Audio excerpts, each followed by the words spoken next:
We're very fortunate today to have Maxine Barnett of Acorus Capital with us, which is socially responsible investing. Maxine, welcome.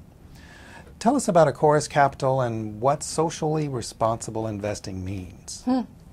Well, the first answer is easy. Acorus Capital is a private equity fund with an investment focus on Africa, and we look to the African opportunity in two ways: by making direct investments in Africa, and also by helping international businesses, offshore businesses, with very appropriate technologies or services or skills to expand into sub-Saharan Africa, bringing foreign direct investment in and enhancing the knowledge base and technical base of Africa.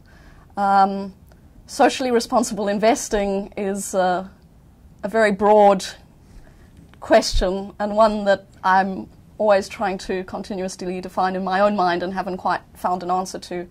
I mean, broadly speaking, I think we can fairly broadly recognize that it's investing with a goal to improve not just the economic underlying elements of a business, but also the social ones, employment. Well, nobody wants to do bad things with their money, do they? Well, you'd be surprised, particularly in Africa and particularly in areas where you have a lot of strong barbell imbalances, right? You have a lot of rich natural resources, you have a lot of poverty, Africa is a place of strong dichotomies, not just within social classes, but within countries, between countries. So there's a lot of balance to bring. But the reason why I haven't defined, in my mind, truly what social investment is because I think even as an African, and even people who are coming to Africa from the outside, we always have a tendency to try to do the right thing. And sometimes in doing the right thing, we may not long-term foresee the consequences of what we're doing. So one always has to check and be mindful that the way we're going about trying to execute and bring balance into the strategy is correct, and not something that we become complacent in, and let what we do suddenly become empowering only one outcome or another.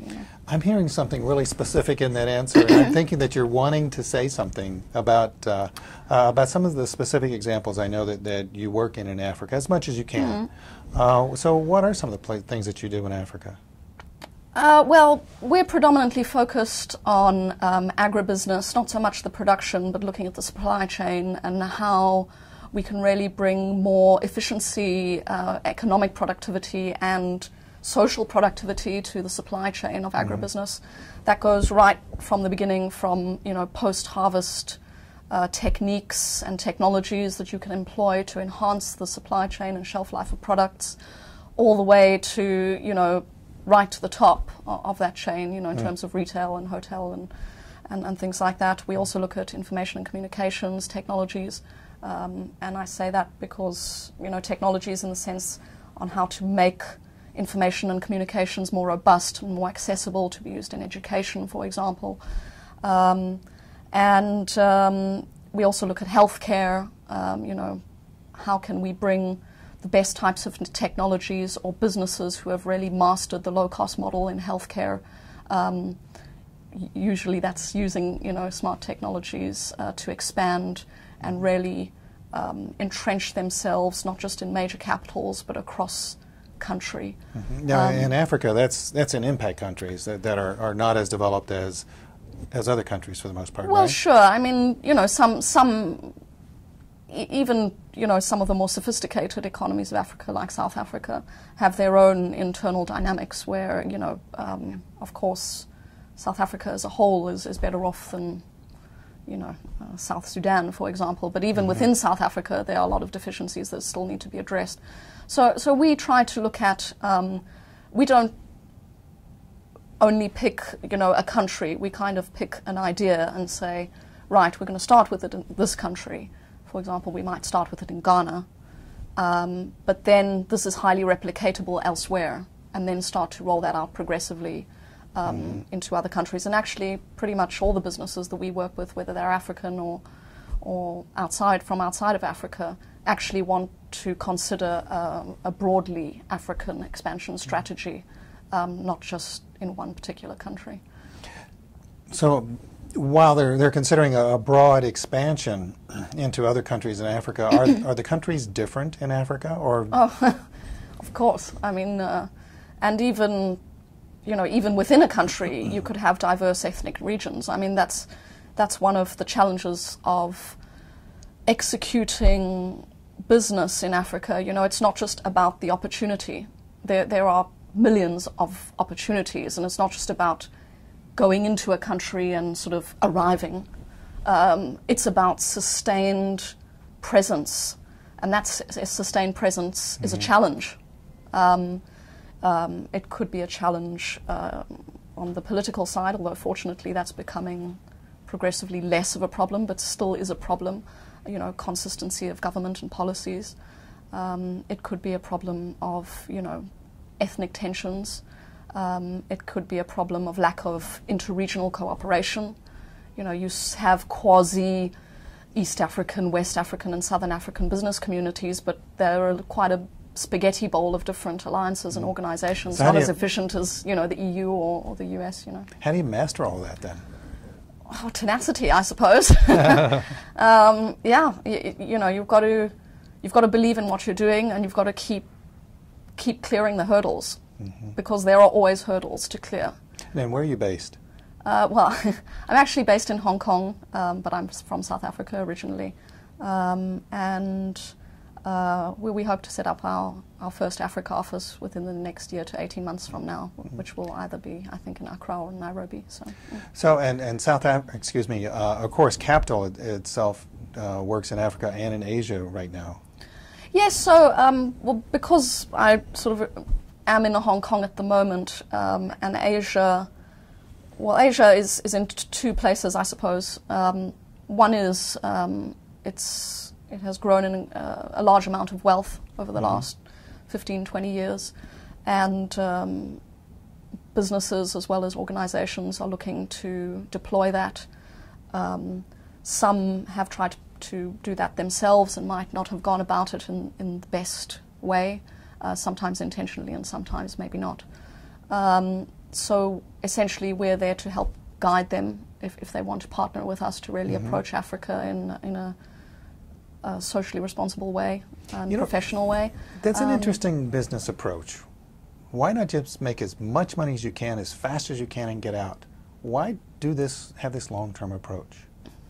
I don't know, maybe it sounds cheesy, but it's about legacy and long-term application, right?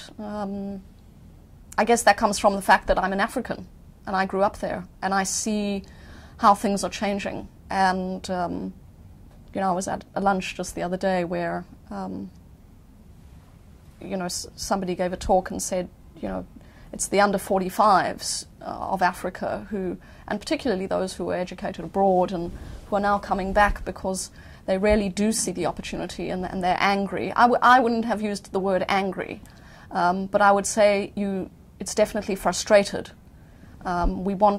We know the propensity of what Africa has and what it has to offer and how important it can be in the overall community of the world. And that's not got only to do with natural resources, right? It has to do with human capital, ethnic capital, and diversity, lots of elements. And it's up to us to make that happen, to uplift that situation to where Africa is a real participant in the global. Is the socially responsible private equity business competitive? And if so, what's your competitive edge? Competitive in terms of, well, there's two ways to look at it. Is it competitive in terms of what people think, where people think they want to invest and how people want to invest? I would say the answer is yes in that respect. I think more and more, not only individuals, but as well as institutional investors, know that there is now a proven model of a minimum of double bottom, but even triple bottom and quadruple bottom lines, and that's something that they want to achieve. People sleep better at night knowing that, you know, it's not just about making themselves rich. Well, let's look down the road a few years, 4 or 5 years. And if you were looking back on the 5 years hence, how do you think that it's going to go? It's a difficult question. I wouldn't do what I do if I wasn't passionate and really believed in it. And that's something I think you always have to take with you, because that's part of the thing that drives you forward to continuously clear the hurdles and make your own success and make your luck, I suppose, in these respects. But it's fragile. It's a fragile place. There are a multitude of dynamics, and you have to continuously inform yourself, educate yourself, and try and stay ahead of the game. And you know, if you get struck down somewhere, which is going to happen once in a while, well, you know, it's not the end of the world. You take the lessons that you can learn, and you get up again, and you go somewhere else. You know, that's another great thing about Africa. There's no shortage of places where you can go to try to make a change, you know. And if some people aren't ready for that, well, you know, you can always just go somewhere else. We're going to let that be the last word. Maxine Barnett, Acorus Capital, thank you very much. Thanks, Dan.